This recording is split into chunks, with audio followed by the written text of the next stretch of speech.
In 1998, a Godzilla film was released that would divide audiences. Some liked the film for its visual effects and action set pieces, whilst others disliked it for not resembling the Godzilla they came to know throughout the years. Godzilla was fast, lacked the iconic atomic breath, and was able to be hurt by conventional weapons, and was even killed by a handful of missiles. The phrase Zilla, taking God out of the name, and Godzilla in name only, or Geno for short, became commonplace across the community. It became clear that most people were not happy with the film that made it to screen. But when TOHO sold the rights for Godzilla to Sony in 1992, they originally intended to produce something very different. A film that was much closer to the spirit of the originals, where Godzilla was an unstoppable force and fought other giant monsters for supremacy. Terry Rossio and Ted Elliott were brought in to make the script, and the legendary Stan Winston was hired to design the creature. It appeared as if the pieces of the puzzle were coming together to make a film that lived up to the iconic name, Godzilla. So what happened? Why did we get Roland Emmerich's far different interpretation of the King of the Monsters? Well, today we're going to take a look at the history of the film, its troubled production, and what led to its demise. And we'll even get a close look at the Winston design for Godzilla that we never got to see in the film. What happened to the unmade American Godzilla film?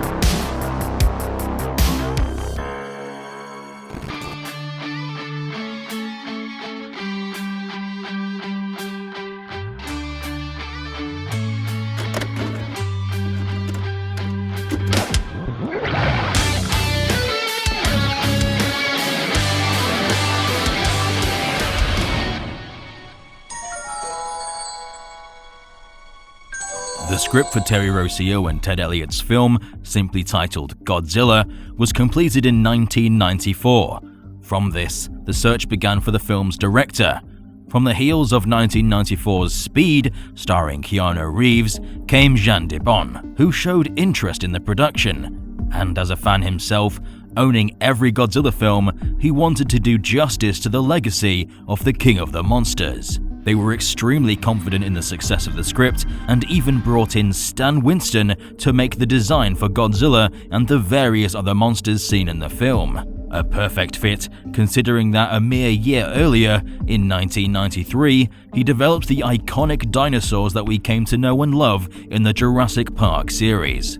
This maquette has become renowned across the Godzilla fanbase for being an incredible adaptation of the character, and fans would grant it the title Stan Goji, a combination of its creator Stan Winston and Godzilla. With the combination of lifelike crocodilian skin whilst retaining the stance of the classic monster, it was widely appreciated by the fanbase for keeping the design faithful to the classic whilst adding their own spin to it. Since the film never came to be, this maquette has been lost to time, likely deteriorated in a storage facility. But using newly released images of the model, we've been able to painstakingly recreate this design and bring Stan Winston's Godzilla to life in a way never seen before. We will dive into how they were planning on bringing Godzilla to life, as well as examining the biology of the monster. But first, let's take a look at the story for the movie that fascinated some of film's most talented artists.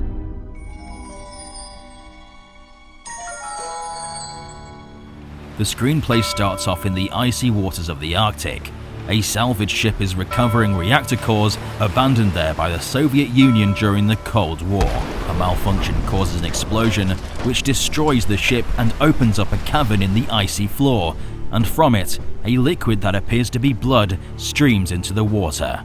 Following this, we're introduced to our lead, Jill Llewellyn, a biochemist who's called in to investigate the incident, alongside her husband, Keith, leaving their daughter, Tina, at home while they're away. Upon further examination, the mystery liquid ends up being amniotic fluid. Keith, alongside a group of scientists, head into the caverns from which the liquid spewed and discover a gigantic reptilian monster.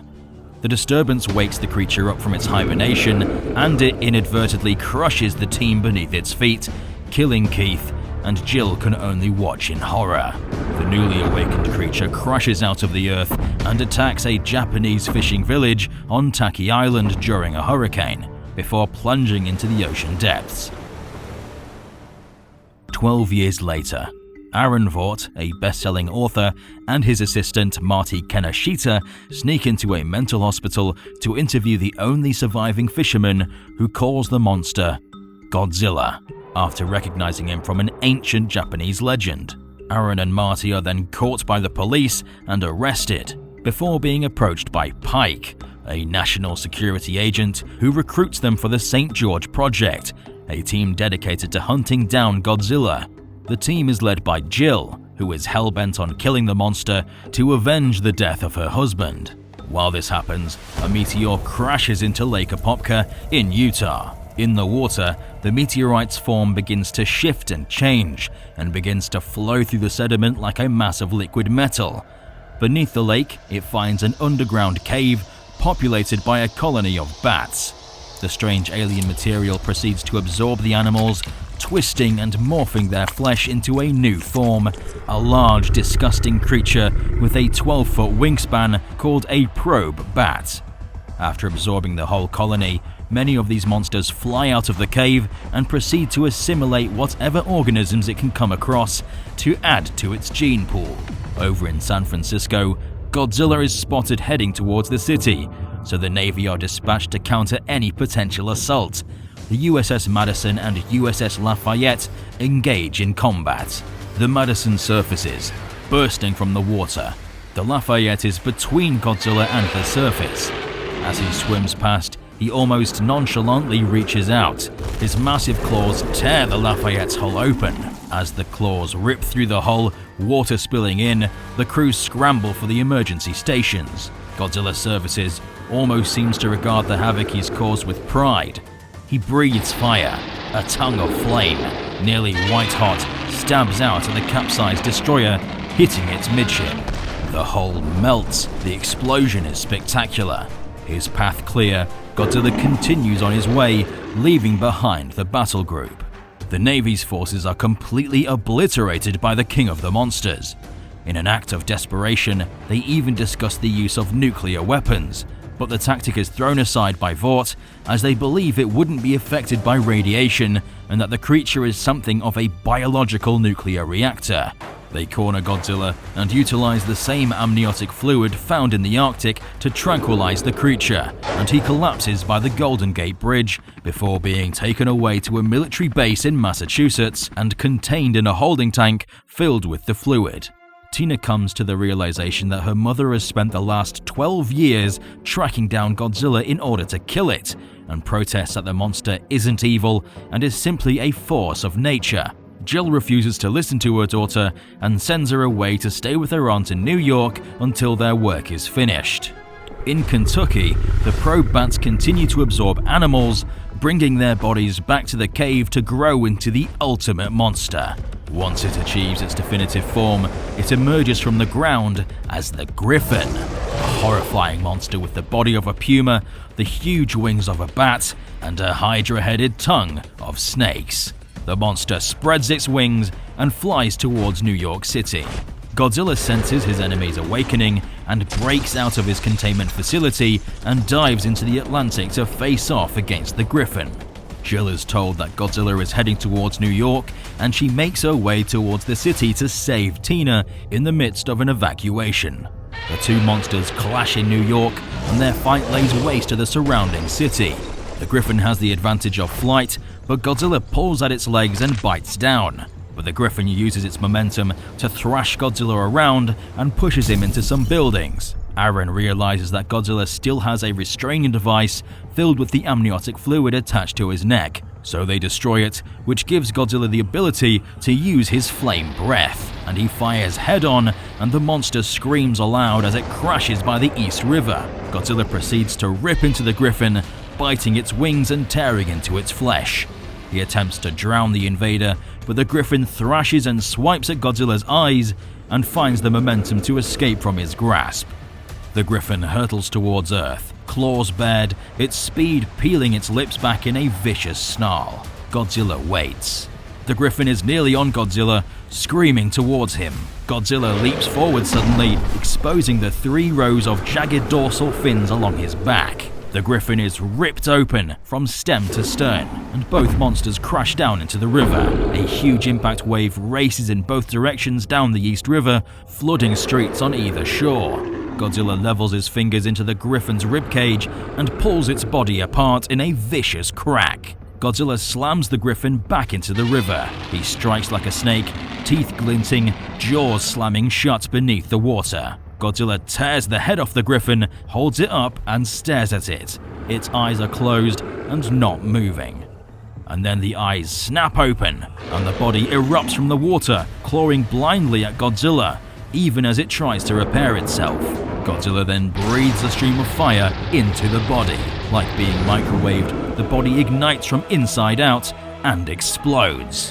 Hanging from Godzilla's hand, the head snarls and bites. Godzilla gives it an almost exasperated look and spikes it on the jagged remains of one of the towers of the Brooklyn Bridge. The head stops snapping. Weird blue eyes stare starkly. Godzilla leans close to it, stares back. It is dead, and Godzilla roars.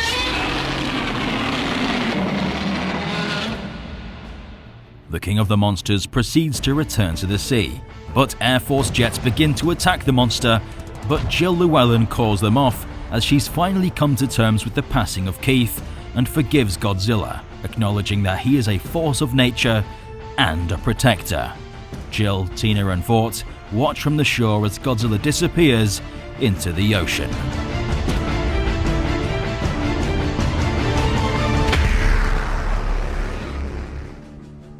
So what happened? Why did such an ambitious script never make it to screen? It all boiled down to budget.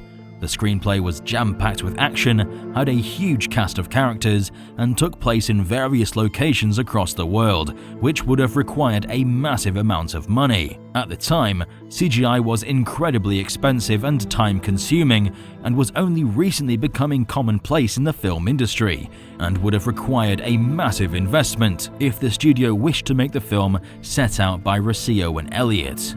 The director, Jean de Bon, originally requested a budget of $140 to $180 million.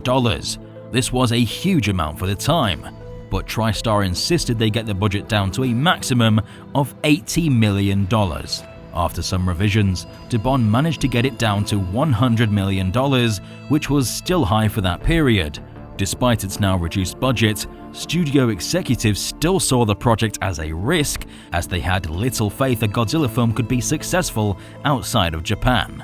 Sony unfortunately couldn't come to an agreement, and de Bon was forced out of the production on December 26, 1994. He would go on to state that the studio was simply using the situation to cram their own ideas into the script, trying to turn Godzilla into something it wasn't. Over the next few years, various rewrites took place in order to simplify the film, making it less expensive to produce. Eventually, Sony handed over the reins to Roland Emmerich and Dean Devlin, who started from scratch, leading to the Godzilla film that was released in 1998. This movie was almost completely unrecognizable from Terry Rossio and Ted Elliott's original screenplay, bar some concepts like Godzilla attacking a submarine and New York being a setting. Ironically, or rather depressingly, the Godzilla film that made it to screen ended up costing $130 million. That's $30 million more than Jean de Bon's requested budget.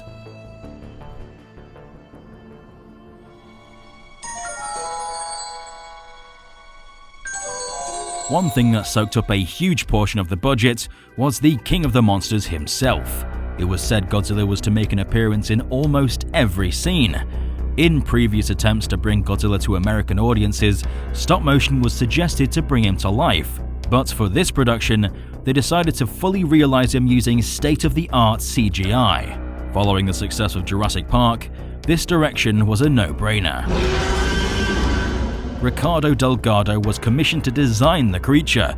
He used dinosaur attributes such as the theropod-like legs, but also incorporated other animalistic properties such as cat-like mannerisms and dexterity, as well as leathery crocodilian-like skin and osteoderms that wrap around its entire body. This Godzilla was going to reach approximately 76 meters tall, or 250 feet, which is actually smaller than TOHO's Heisei Godzilla from the 90s, which stood at a height of 80 to 100 meters tall. Godzilla is tonally built, with human-like arms and 4 digits on each hand, each equipped with sharp claws, perfectly designed for slashing and gripping other monsters. On each of its thick dinosaur-like legs, Godzilla sports 4 toes, with a smaller dew claw above the ankle. Its tail ends with a crocodilian-like fin that assists in swimming, which was necessary since it's adapted to live in an ocean habitat. On its back sit 3 rows of dorsal plates, which mimic the maple leaf-like shape of the classic TOHO design, making this monster instantly recognizable as Godzilla. Even with all of these changes, the head is what makes this Godzilla truly unique. Its eyes are bright yellow, with caiman-like pupils that look down on its prey with a frightening voraciousness. On its jaw sit 44 razor-sharp, 6-foot conical teeth, efficient for slicing into flesh. Another unique point about this Godzilla is that he's actually omnivorous. Not only does he feed on radiation, but he's also described as eating fish, whales, and even trees. As the plot summary briefly mentions, Godzilla was genetically engineered as a bioweapon thousands or even millions of years ago by an ancient civilization to be used in a war against an invading alien race. The probes that eventually became the Griffin were engineered by aliens and sent to Earth to exterminate life from entire worlds, so they could be fit for colonization. The decision to write the monsters as bioweapons is controversial across the fanbase. Whilst being very different, it's intended to reference the creation of WMDs, or weapons of mass destruction, such as chemical weapons or nuclear bombs. What happened to the civilization that constructed the monsters is left a mystery, but based on the subtext, they could very well have been nearly wiped out by Godzilla, as he was too difficult to control following their war against the alien race, and that due to the sheer destructive capability of their creation, they had to seal him away. And the destruction he caused led to the collapse of their empire, with the only remnants of their once great kingdom hidden away in underground caverns. This works as a metaphor for our responsibility in making nuclear bombs, which are so destructive that they will eventually lead to our demise, unless we can come together to change the world for the better. It's extremely unfortunate that the film never came to be, but from this screenplay sprouted several projects that wouldn't exist without Terry Rossio and Ted Elliott's story. For starters, due to the backlash of Godzilla 1998, Legendary bought the rights to the Titan in 2010, with the desire of bringing the true King of the Monsters to screen in a faithful adaptation of the classic monster. In both 2014's Godzilla and 2019's King of the Monsters, we saw various plot points from the screenplay make it into the film. One such moment was Godzilla's encounter with the Golden Gate Bridge. In 2014, Godzilla was tall enough to tower over the bridge and engage with the military before crashing through the structure. But in the 1994 script, Godzilla was small enough to actually climb the legs of the bridge before being tranquilized by the amniotic fluid. The scripts also share plot points of family members that die in the beginning of the film, pushing the lead character's motivation throughout the story. In 2014, it was Ford Brody's mother who lost their life in a Muto attack, and following their death, there's a time skip of over a decade, just like in the unproduced screenplay. As well as this, in King of the Monsters, it was Emma and Mark Russell's son, Andrew, who lost their life in the midst of the 2014 attack. And like what we see in Rossio and Elliott's screenplay, the tragic death makes the characters hate Godzilla until they realize that he's a necessary power that brings balance to the planet. Tina Llewellyn's characteristics inspired the creation of Madison Russell, a fiery teenager that passionately defends Godzilla against those that wish to take him down. We also explore ancient yet grandiose civilizations that had deep connections with the King of the Monsters. The difference being that in the 94 script, they created Godzilla, and in Legendary's Monsterverse, they worshipped him. Fate has it that Terry Rossio would even come back to the franchise to work on 2021's Godzilla vs. Kong, and would add in a standout moment where Godzilla crawls on all fours, something that was meant to happen in the 1994 film. For those that would wish to read the script for the film, the screenplay is available publicly for all to see, but for those that would prefer to visualize what the 1994 film could have looked like, a man named Todd Tennant took matters into his own hands and created a 200-page graphic novel based on the unused screenplay. We reached out to Matt Winston, Stan Winston's son, who runs a school specialized in designing practical effects, to find out where this iconic maquette for Godzilla actually is, but so far, the search hasn't led to anything hopeful. It could be hidden in the dark recesses of some warehouse, or it might be deteriorated beyond recognition, like many other pieces of iconic film history. But for us, the hunt for Stan Goji continues. It's safe to say the 1994 film has left quite an impressive legacy, despite never making it to screen. The Monsterverse as we know it wouldn't exist without it. From the excellently faithful screenplay written by fans of the series, to the hellish production that ultimately foiled the film, the story of how the film was lost to time is certainly an interesting one. We hope you've enjoyed today's deep dive into the troubled production of the '94 Godzilla film. Maybe in the future, we can see this design on the big screen in a fresh adaptation of The King of the Monsters. But for now, we can only dream and continue to live in the rich legacy of the unmade Godzilla. We hope you enjoy your stay at Dangerville. We'll see you residents in the next one.